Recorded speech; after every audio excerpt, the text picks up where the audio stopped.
ಸಾ. ಹೆಂಡತಿ, ಹಾಗಿದ್ದರೆ ಆಮೇಲೆ ನಿಮ್ಮನ್ನು ನಾವು ಒಳಕ್ಕೆ ಸೇರಿಸೋದಿಲ್ಲ, ಹುಷಾರ್. ಸಾತ್ಕಾರ, ಇದೊಳ್ಳೇದಾಯ್ತಿ. ಸಾ.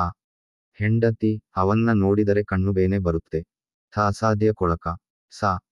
ಹೆಂಡತಿ, ಬರೀದಾನೆ, ಈಗೇನು ನೀವೇ ಹೇಳ್ತಿರೋ, ನಾವೇ ಹೇಳೋಣವೋ. ಸಾತ್ಕಾರ, ಹೇಳ್ತೀನಿರೇ.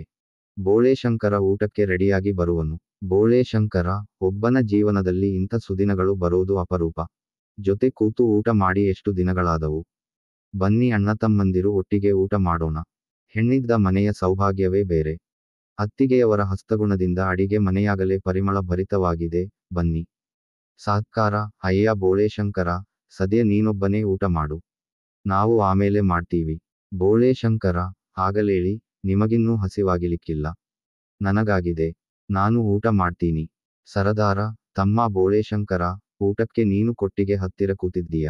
ಬೋಳೇಶಂಕರ, ಆಗಲೇಳು, ಅದಕ್ಕೇನಂತೆ, ಬೇಕೆಂದರೆ ಊಟ ಕಟ್ಟಿಕೊಡಲಿ, ತೋಟದಲ್ಲೇ ಊಟ ಮಾಡಿ ಮಲಕ್ಕೋತೇನೆ.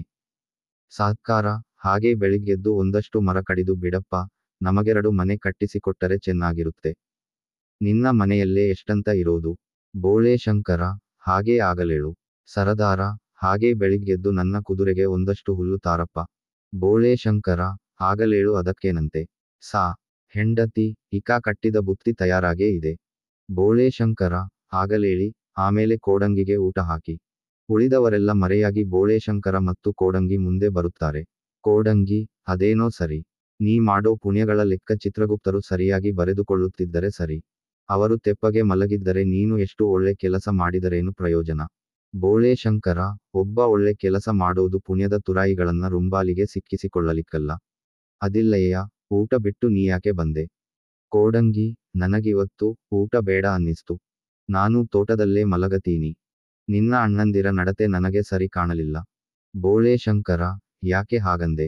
ಕೋಡಂಗಿ, ಚೆನ್ನಾಗಿದೆ, ಜೇಬು ನಿಂದು, ಹಣ ನಿಂದು, ಅವರು ಖರ್ಚು ಮಾಡುತ್ತಾರಂತೆ. ಇದ್ಯಾವ ಸೀಮೆ ಲೆಕ್ಕ. ಬೋಳೇಶಂಕರ, ಅದಕ್ಕೆ ಅಂತಲೇ ನಿನಗೆ ಕಮಂಗಿ ಅನ್ನೋದು.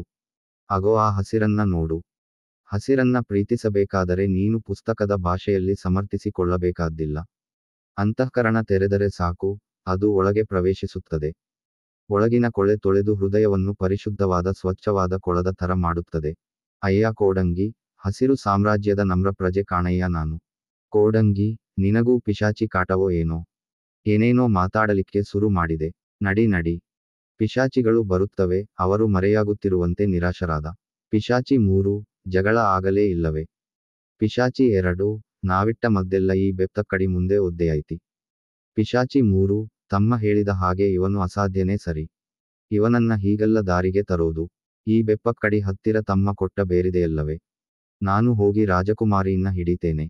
ಬೇರಿರೋದರಿಂದ ರಾಜಕುಮಾರಿಯ ರೋಗ ವಾಸಿ ಮಾಡಬೇಕಂತ ಬಾನೆ. ದಾರಿಯಲ್ಲಿ ಯಾವುದೋ ವೇಷದಲ್ಲಿ ಅವನನ್ನ ಭೇಟಿ ಮಾಡಿ ಆ ಬೇರು ಕಿತ್ತುಕೋ. ಅರಮನೆಗೆ ಬಂದ ಮೇಲೆ ವಾಸಿ ಮಾಡಲಿಕ್ಕಾಗೋದಿಲ್ಲವಲ್ಲ, ಆವಾಗ ರಾಜನಿಂದ ನಾನವನ ಕತ್ತು ಕುಯ್ದಿ ಹಾಕ್ತೀನಿ. ಹ್ಯಾಗಿದೆ ಉಪಾಯ. ಪಿಶಾಚಿ 2, ಖಂಡಿತ ಚೆನ್ನಾಗಿದೆ, ನಡಿ. ಎಲ್ಲರಂತವಳಲ್ಲ ನಮ್ಮಾಕಿ. ಕೋಡಂಗಿ, ಎಲ್ಲರಂತವಳಲ್ಲ ನಮ್ಮಾಕಿ, ಸಲ್ಲು ಸಲ್ಲಿಗೆ ತುರುಬು ಕಟ್ಟಾಕಿ. ಹಲ್ಲು ಕಿರಿಯೋದನ್ನ ಕಲಿಸಿ ಜುಟ್ಟು ಹಿಡಿದು ನಡೆಸಿದಾಕಿ. ಬೋಳೇಶಂಕರ, ಏನಯ್ಯ ಕೋಡಂಗಿ ತುಂಬ ಖುಷಿಯಿಂದಿರೋ ಹಾಗಿದೆ. ಕೋಡಂಗಿ, ಡಂಗುರ ಕೇಳಲಿಲ್ಲವೇ. ಬೋಳೇಶಂಕರ, ಇಲ್ಲವಲ್ಲ, ಏನು ವಿಷಯ. ಕೋಡಂಗಿ, ರಾಜಕುಮಾರಿಗೆ ಹೊಟ್ಟೆ ನೋವು. ಬೋಳೇಶಂಕರ, ಅದಕ್ಕೆ ಸಂತೋಷಪಡ್ತಿದ್ದೀಯಾ. ಕೋಡಂಗಿ, ಹಂಗಲ್ಲಪ, ಅದನ್ನ ವಾಸಿ ಮಾಡಿದವರಿಗೆ ಭಾರೀ ಬಹುಮಾನ ಕೊಡ್ತಾರಂತೆ. ಬೋಳೇಶಂಕರ, ಹೌದು. ವಾಸಿ ಮಾಡಿದವರಿಗೆ, ನಿನಗಲ್ಲವಲ್ಲ. ಕೋಡಂಗಿ, ನೀನು ಹೀಗೆ ಕೈಬಿಟ್ಟರೆ ನಾನು ಬದುಕೋದುಂಟೆ ಬೋಳೇಶಂಕರ. ನಿನ್ನ ಹತ್ತಿರ ಆ ಬೇರು ಇದೆಯಲ್ಲ. ಬೋಳೇಶಂಕರ, ಯಾವುದಪ್ಪ. ಕೋಡಂಗಿ, ಅದೇ ನಿನ್ನ ಹೊಟ್ಟೆನೋವಿಗಾಗಿ ಮೊನ್ನೆ ಆ ಪಿಶಾಚಿ ಕೊಟ್ಟಿತ್ತಲ್ಲ. ಬೋಳೇಶಂಕರ, ಜೇಬುಗಳಲ್ಲಿ ಹುಡುಕಿ, ಹೌದು, ಇದೆ. ಕೋಡಂಗಿ, ಅದನ್ನು ಕೊಟ್ಟರೆ ಹೋಗಿ ರಾಜಕುಮಾರಿಗೆ ಕೊಟ್ಟು ವಾಸಿ ಮಾಡಿ ಬಹುಮಾನ ಗಿಟ್ಟಿಸಿಕೊಂಡು ಬರೋಣ ಅಂತ. ಬಹುಮಾನದಲ್ಲಿ ನಿನಗೂ ಅಷ್ಟೋ ಇಷ್ಟೋ ಕೊಟ್ಟೆ ಕೊಡ್ತೀನಯ್ಯ. ಬೋಳೇಶಂಕರ, ಅದಕ್ಕೇನಂತೆ, ಕೊಡೋಣ ಬಿಡು. ಒಬ್ಬರಿಗೆ ನೋವಿದ್ದಾಗ ಮದ್ದಿಟ್ಟುಕೊಂಡು ಸುಮ್ಮನೆ ಇರಲಿಕ್ಕಾಗತ್ತಾ. ಅರಮನೆಗೆ ಯಾವಾಗ ಹೋಗ್ತೀಯ. ಕೋಡಂಗಿ, ಕೊಟ್ಟರೆ ಈಗಲೇ ಹೋಗ್ತೀನಿ. ಆದರೆ ಒಂದನುಮಾನ, ಸಾಮಾನ್ಯವಾಗಿ ರಾಜಕುಮಾರಿಯ ರೋಗ ವಾಸಿ ಮಾಡಿದವರಿಗೆ ರಾಜಕುಮಾರಿಯನ್ನೇ ಮದುವೆ ಮಾಡಿಕೊಡೋದು ಕತೆಗಳಲ್ಲಿ ಪದ್ಧತಿ ಅಲ್ಲವ.